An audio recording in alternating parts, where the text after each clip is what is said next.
What's up everybody, and welcome back to another first Descendant build video where we're going to talk specifically all about invasions. Don't forget to like, share, comment and subscribe if this video helped you out, and let's get straight into it. Now, the invasions currently are pretty hard for some people, especially if you've not got a bunny. So I thought I would show you my bunny build and the guns that I use to complete the invasions and get yourself that all important gold, because you want the best rewards possible. And also you're probably looking to unlock Haley as well.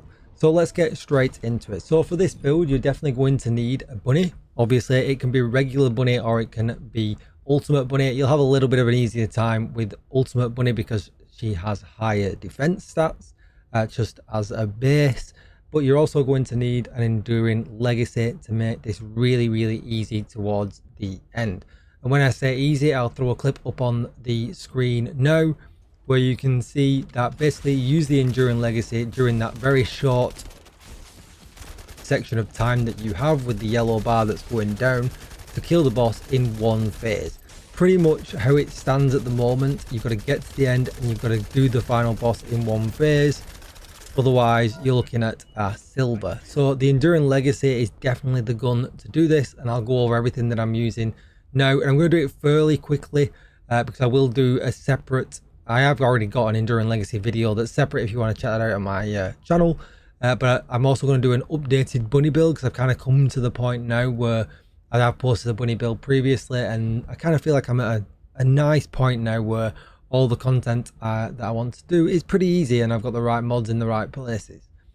So for bunny, you want to get yourself a thunder cage reactor.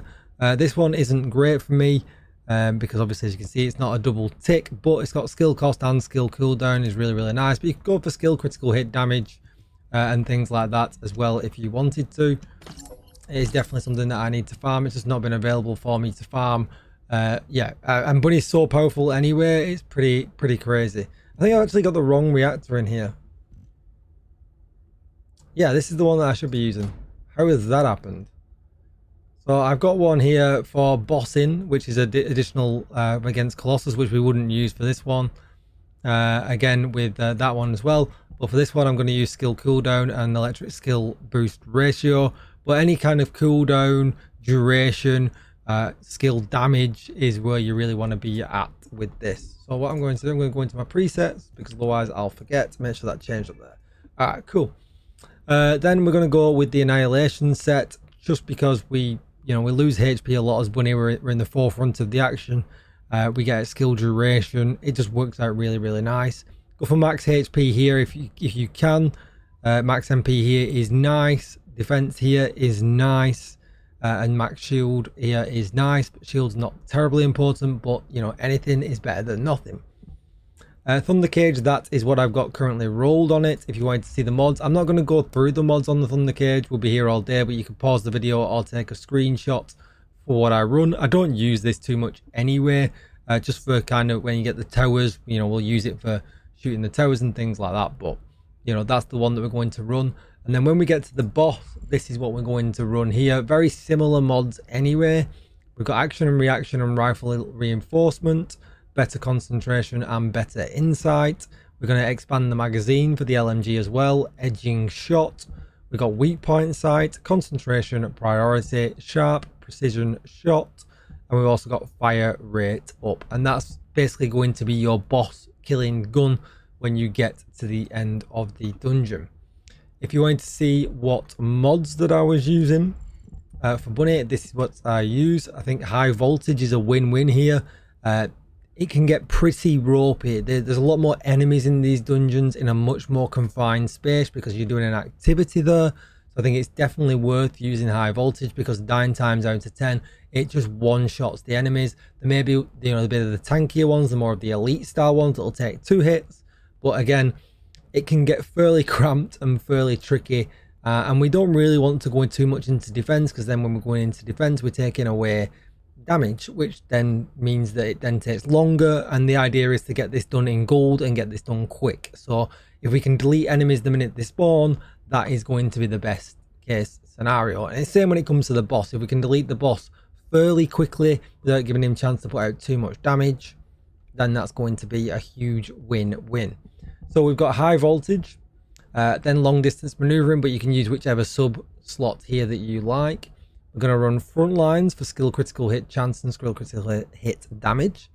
Then we're going to run skill insight for skill critical hit rate, focus on electric, emergency measures. Again, you know, you can see here we got skill power for electric, and then more skill cooldown, more skill critical hit chance and damage here for emergency measures. MP collector, because it can get pretty dicey if we're not running bionic for that, you know, kind of always on electric.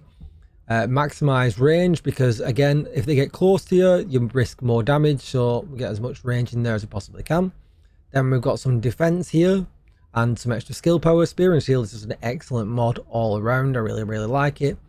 Then we've got skill expansion for skill effect range. Again, I feel like maximizing your range on this is vitally important. We've got increased HP for more survivability. I feel like 2 survivability mods are the sweet spot for this. And then we've got skill concentration for more critical hit damage. Really nice. And I just kind of found that this kind of worked kind of perfect. And if we come out of here and we hit the W, you can see here all of the stats that you're wondering where I'm actually at. And yeah, I feel like this just works kind of great. I'll leave one of the runs on the end of this video from today. It's the tower run. They weren't terribly difficult, but you'll see that it actually worked out all right. Don't forget to like, share, comment and subscribe if you like this video. I really appreciate all of the first Descendant support that you guys are giving me. If you could hit that sub button, I really would appreciate it. It does help grow the channel. And if you feel like dropping me a like, comment, maybe checking me out on X or joining my community Discord, you'll find all the links in the description down below. Thanks for watching, and I'll see you in the next one. Bye bye. Container with unidentified arcade stored in this location. The enemy aims to artificially combine these 2 forces to cause an inversion overload explosion. They have also blocked off the entry path with the Order's malignant tumors. First, remove the tumor from the container to reveal the arcade stored inside. If you find out the ancestors, they will have already identified the arcade. Just before the explosion happens, find the drone which matches the arcade's properties and use it as cover. That drone seems to have similar technology to an inversion reinforcement device. If you have found the drone which has the correct arcade properties, I can adjust the output to cancel out the blast energy. Descendant, the drone has been destroyed and the inversion energy emitter has been exposed. With this much output, you can remove the malignant tumor that is blocking the door.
truth has malignant tumors throughout their body. We need the inversion energy emitter installed on the ancestor drone.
Thanks to your efforts, we've been able to fully restore Amy's message. As I suspected, it contains a lot of hidden meanings. The content is in the command console for you to view. There is a great deal to decipher.